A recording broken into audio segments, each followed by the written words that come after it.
Hi there viewers, welcome back from the weekend. It's time for the news in the English language on Equinoxe television. Thank you so much for joining us tonight.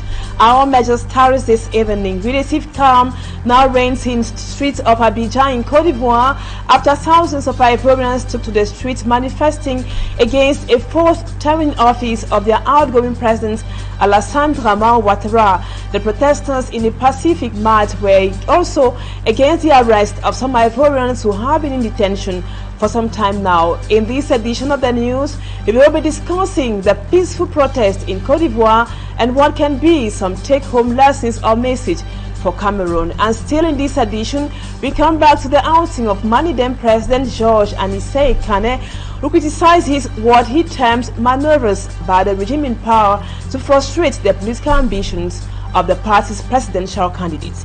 Those are our lead stars, viewers. Details and more when we come back.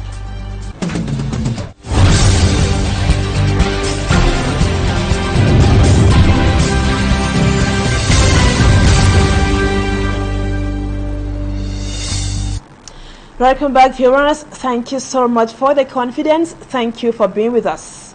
The weekend was a sad one somehow for some families, as several individuals sustained serious injuries in two separate road accidents which occurred on the National Road Number 5.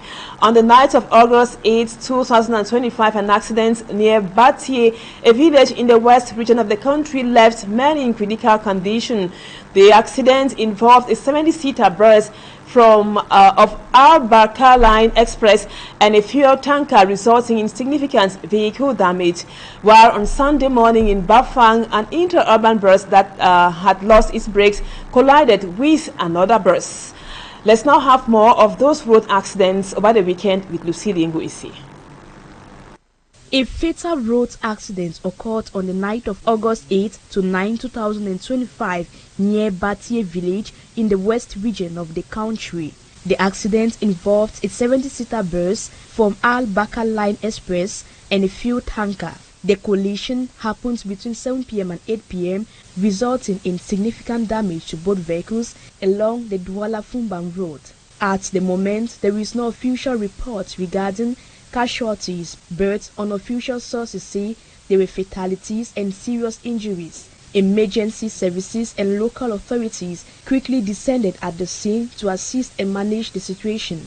While the agency claims there were no fatalities, a family is mourning the death of their son, who, according to them, tragically died while traveling from Douala to Fumban. Il y a de nombreux blessés, de très nombreux blessés. Il y a celui-ci qui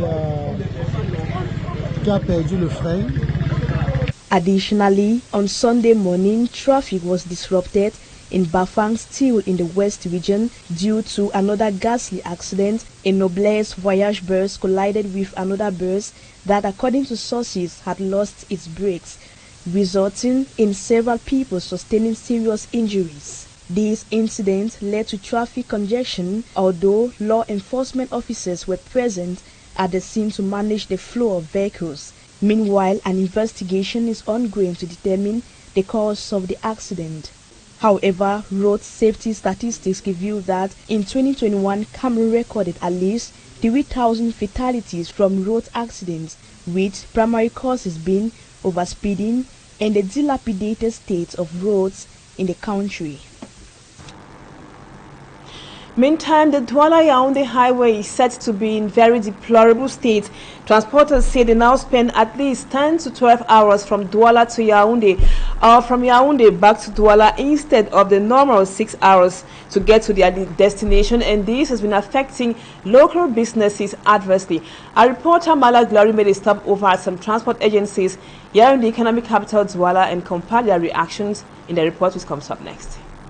Just a single bus available in one of the travel agencies we visited in the Aqua neighborhood, Douala, and passengers waiting for other buses traveling from Yaoundé to arrive for their departure.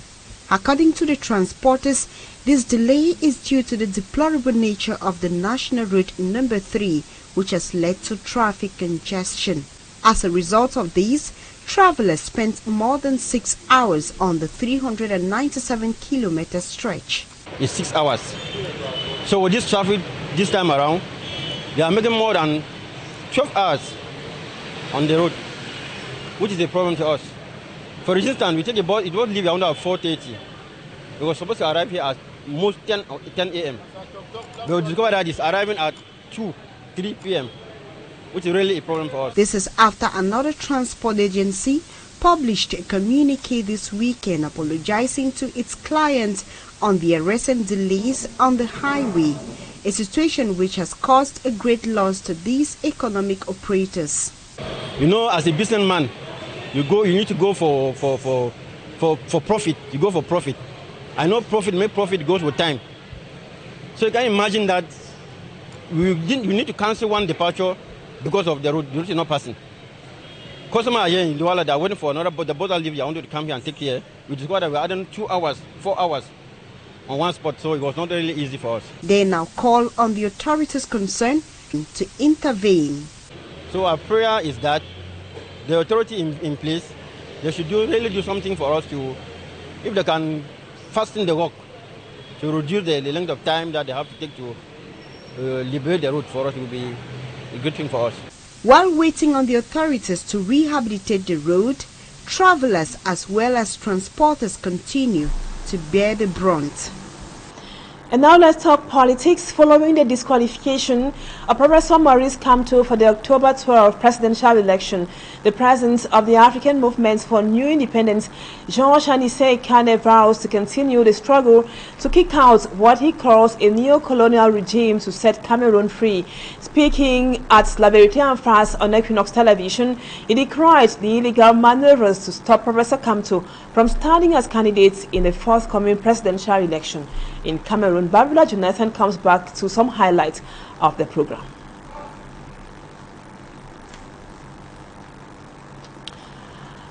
Well, we will be having that report in our subsequent news editions or in the course of this edition. Now we talk about the protests in Côte d'Ivoire, or before we go out of the country. Drugs contained in over 800 cartons have been seized and destroyed in the border town of Equinoxe in the Yumojok subdivision of the Manu division. We are in the southwest region of the country. The drugs were destined for local markets around the division and beyond prior to their confiscation by custom officers. The continuous circulation of these drugs, which have been described by medical professionals to be dangerous, poses a major threat to the lives of locals. Rex Afon was in Yumojok. With the introduction of the zero tolerance phenomenon on drug trafficking put in place by the government of Cameroon, one would think the practice would die soonest, but it survives on. A huge consignment of these cartons have been seized and destroyed in the border town of Equinoxe in the Manu division. This is a consignment of close to 1.5 million elements of drugs distributed in more than 800 cartons, which consisted of bottles, tablets, capsules, gels, injections, which were all parceled and were being smuggled to the market in Cameroon. The frequency with which activities like these are organized has increased. This is not the first time. We are coming for the second time after 3 months, which means the mechanism that has been put in place is functioning so well. We think that at the level of the customs office, there are measures that have been taken to be able to control the entry of all the items that are being imported into Cameroon. The population has been advised to collaborate in order to preempt the harm such products can have on them. Our main duty is to protect the environment, protect the economy, protect the health situation of the citizens. Now, these products, all of them are not bad. We call them illicit because some of them are normative, they are normal drugs, but they are supposed to be given an authorization before they are imported. In order to block the circulation of such products, observers have said stricter measures need to be implemented across all borders. And about the protests in Côte d'Ivoire following the massive opposition manifestation in that West African country against President Alassane Ouattara's first-term bid. And for an inclusive election in Côte d'Ivoire, Cameroonians facing similar trend of events compare both situations, with some attributing the silence in Cameroon to fear. In a comparative analysis, political actors and other leaders in Cameroon advance dissimilarities in several aspects. Innocent Azer reports. Many Cameroonians experiencing the same situation are dumbfounded with the silence of the population. Political actors think both cases cannot be compared. The politicians in this country are not helping matters. What is the communication that our opposition party leaders have been holding? We all saw what happened in Côte d'Ivoire. A lot of politicians were out with the masses, but in Cameroon it is not the case. The politicians will tell you we are going out tomorrow. In the morning they disappear. You want the masses to go out and sacrifice their own lives. The opposition party leaders are just being self-centered. Colbert Gouin, a thought leader and civil society actor, is not far from Nadier's viewpoint. In terms of democratic maturity, in terms of civic engagement, Ivorians are certainly more democratically and civically engaged than Cameroonians. Of course, they have known 4 presidents, and so it's a huge democratic experience. And of course, from the fact that they can continue to demonstrate, there's a lot of maturity in the leadership because they still have living presidents. Ba Akwenadze dissects both constitutions and brings this dissimilarity. The constitution of Côte d'Ivoire that has been amended says that it is just 2 consecutive terms for anybody. But Alassane Ouattara is going in for his 4th term, which is being anti-constitutional.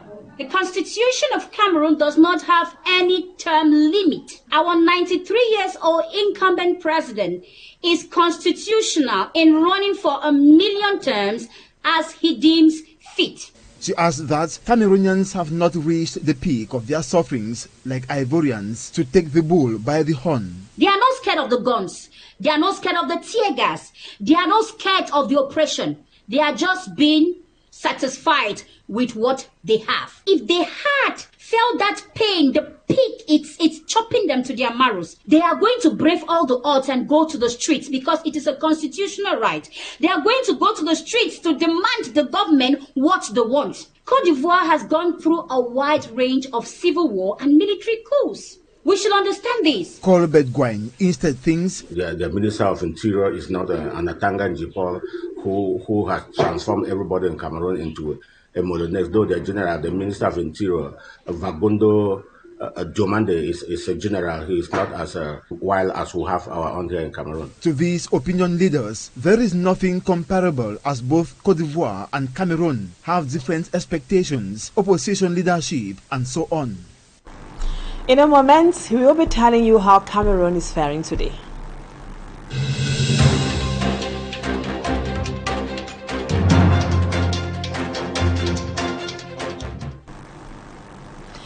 In our series of Cameroon today, we will be taking you to the Nous and Nous division of the Central region. The importance of birth and death declarations is still neglected by natives of Daido village, a locality in the Zeng subdivision of the Nous and Nous division of the Center. The head of the civil status registry moves with his office in a bag because of lack of office space. With the new school here already around, the non-government primary school is still in need of a government-paid and trained teacher. Details with Magic and Gabriel. Etin to Daido, a village found in Zeng subdivision of Nous and Nous division, Central region, is not an easy task. The muddy nature of the road is giving trouble to road users. After going through the hurdle and finally in the village, it is unique for you to be under the control of a woman who is the chief of the village. Her Majesty Mbili Edwa took over from her father. I became a chief after my father, who was installed by the divisional officer. This installation was witnessed by other personalities who mattered in the society.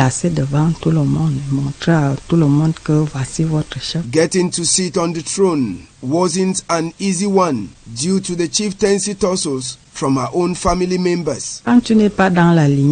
When you are not in the lineage and you want to become a chief, it's not normal. They only wanted to seize the throne. And while I patiently waited, some people told me that the enemies don't sleep, so I should follow up my documents.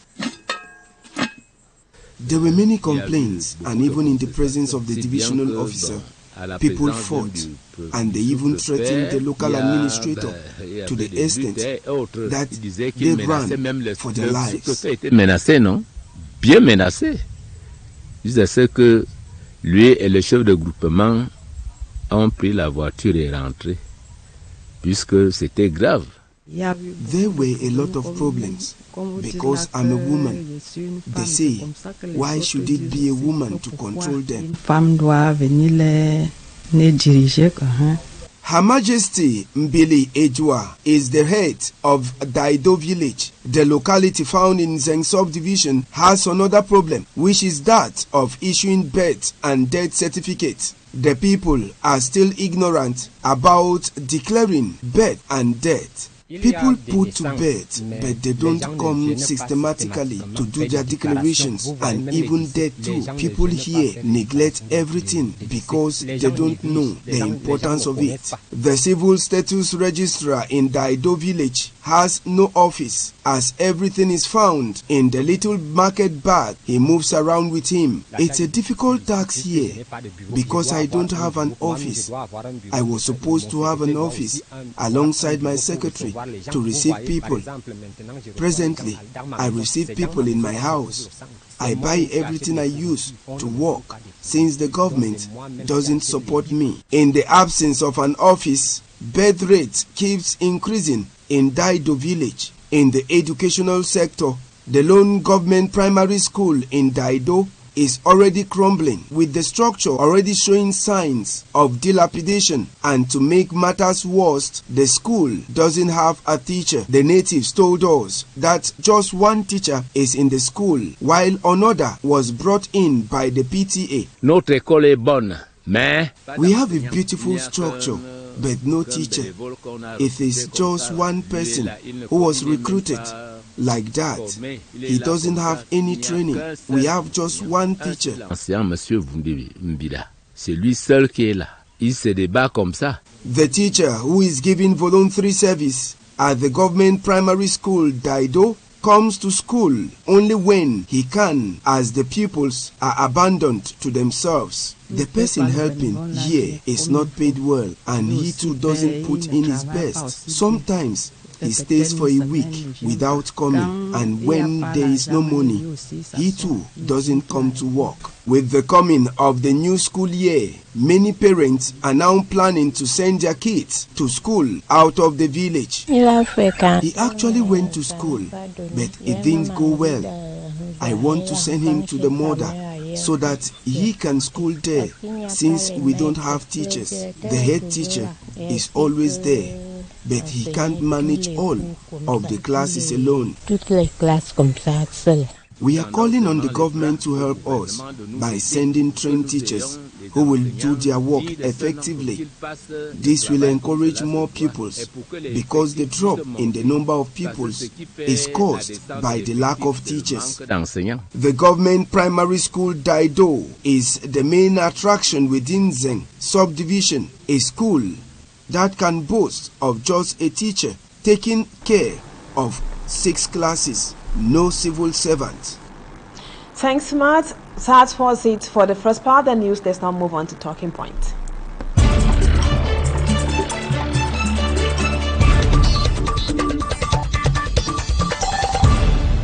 Welcome back, viewers. Our guest tonight is Edith KAH WALLAH. She has been in the political space in Cameroon for several years now, and today she heads a civil society organization, Stand Up for Cameroon. Thank you, Madam KAH WALLAH, for accepting to be our guest tonight. Now, we just watched in the news thousands of Ivorians who flooded or inundated the streets of Abidjan, protesting against the first term of their outgoing president, Alassane Ouattara, and other demands. Can we say that is a definition of a people who know what they want and they go for it? would say is that the Ivorian protests are very, very encouraging, very, very inspirational for Africa as a whole and for Cameroonians as in particular. You know, do not compare one country to another. Every country has its path. Every country has its way that it gets to freedom. And what we saw over this weekend was that the Ivorians have been able to come together. I think we can retain certain things. One, the opposition came together. Two, they brought civil society and other organizations on board. And why were they able to do this? They were not fighting for one person. They were not fighting for one party. They were fighting to have a good electoral system. They were fighting against the capture by the ruling party over the electoral system of the country. They were fighting for their democracy as a people. So yes, the Ivorians have really and truly inspired us, and what they did as a march was really fantastic and shows that Africans, we as Africans, we believe in democracy and we will fight for it. Coming back to Cameroon, Madam KAH WALLAH, do you think Cameroonians really need a change they have been preaching or asking for, or the people do not just know how to go about it the Ivorian way? First of all, Cameroonians want change. There is no question about it. However, we live in a violent dictatorship. We live in a situation where those who have dared to come out for marches, I can speak for myself, we have been arrested on numerous occasions. We have seen violence in the form of state violence, beatings, water hosing, and so on and so forth. So Cameroonians have that in mind, because the Cameroonians who have come out to protest have been victims of state violence. Let us take the last election in 2018.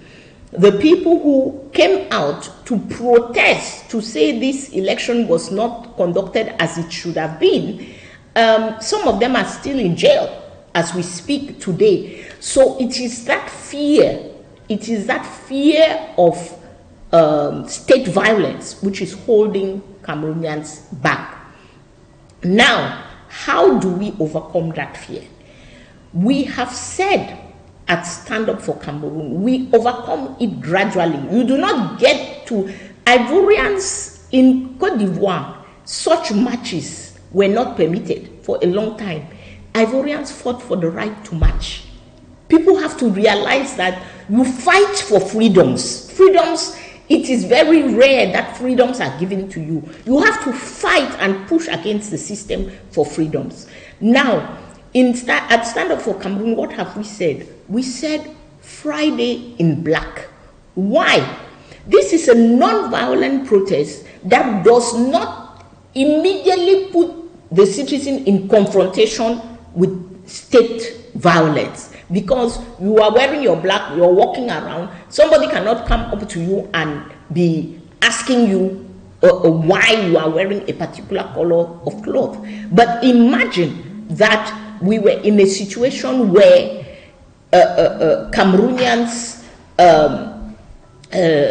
actually wore the black on Fridays, and that out of every 10 Cameroonians you see, 4 or 5 are wearing black. I am sure you yourselves as media people with your cameras, you will go running to the streets to find out why people are in black, what they are protesting, what is happening. So we must understand that getting people to the streets is a process. It is not something that you just stand up one day and say. The Ivorians did not do that. I had the privilege of meeting Mr. Tijan Thiam a few months ago. We traveled together, and they have been preparing this. They have been preparing this. They have been talking to the other opposition. They took their time to prepare it and to come out together. But now, KAH WALLAH, we talk of the fear factor, which is a reality. When we look at other neighbors like Senegal, Togo, and even Cote d'Ivoire, are they not also taken aback by that same fear we talk about in Cameroon? True that in Cote d'Ivoire, they have gotten to the level where this protest was, you can say they had notified the authorities, and actually you saw the police there protecting the protesters. So they are in a different state. But that is not the state where they were yesterday. Cameroonians like to talk about Senegal a lot. When you see the protests in Senegal, you see how violent the state was. But the Senegalese kept coming out day after day. I think there are two things we have to realize. Number one, as Cameroonians, we are dying every day in the dozens because of bad governance. We are dying in hospitals. We are dying on roads. We are dying because there's no emergency care. We are dying because there's poison in our food because our government is not doing the quality control that it is supposed to do. So bad governance is killing us. And we have to decide that rather than dying of bad governance, let us come together as a people and protest that bad governance. Number one is that when you see the numbers, that were out in Abidjan, no police officer is mad to start shooting into that crowd. So when the numbers are high, this is one of the ways to reduce state violence, if not to remove it completely, because your numbers are such that it is difficult to shoot, it is difficult to arrest. Who are you going to arrest? Who are you going to leave when you have so many people out on the street? So people have to realize that it is about the numbers. Now you talk about training, which is important. So do you mean without training, a disgruntled people need to just be docile or lie low and wait for training? What you saw in Cote d'Ivoire, not everybody in that crowd was trained. You do not wait to train the whole population. You are doing some training for leaders, because when you are out on a march, there are people who are leading the march and guiding the population. Those people are the ones to be trained, and it does not take so much time. And we are not supposed to be docile. We are supposed to, one, those Cameroonians who are ready for that change, they have to move towards our organizations. They have to make themselves known, because we have to know that they are ready for that kind of change. Number two is that as the leadership in the country, we need to discuss, we need to talk to each other, we need to start the meetings, which is not a question of being docile. When we are beginning to discuss, the population will also see that and feel encouraged, knowing that we are finding a common front. And then we simply need to, this is a question of days, not weeks. It's a question of days. We need to do a little bit of preparation. We need to make a decision on what we are asking Cameroonians to come out for, and then we need to come out. I also want to address one thing, because I hear a lot of people saying, oh, we are calling for insurrection. We are not calling for insurrection. We are calling for what is enshrined in the Constitution of Cameroon. The people are sovereign. This is what our Constitution says. The people are sovereign. And when the people's fundamental rights have been violated by those who are governing, it is upon the people to act in their sovereignty.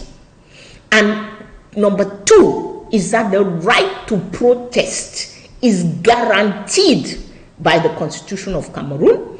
It is guaranteed in the laws of Cameroon. And this that the BR regime is doing banning protesting, you cannot protest in this part of the country, you cannot do this at notice, is illegal and it is anti-constitutional. The right to protest is our fundamental right as citizens of this country. Thank you so much, Madam Edith KAH WALLAH, for accepting to be our guest tonight.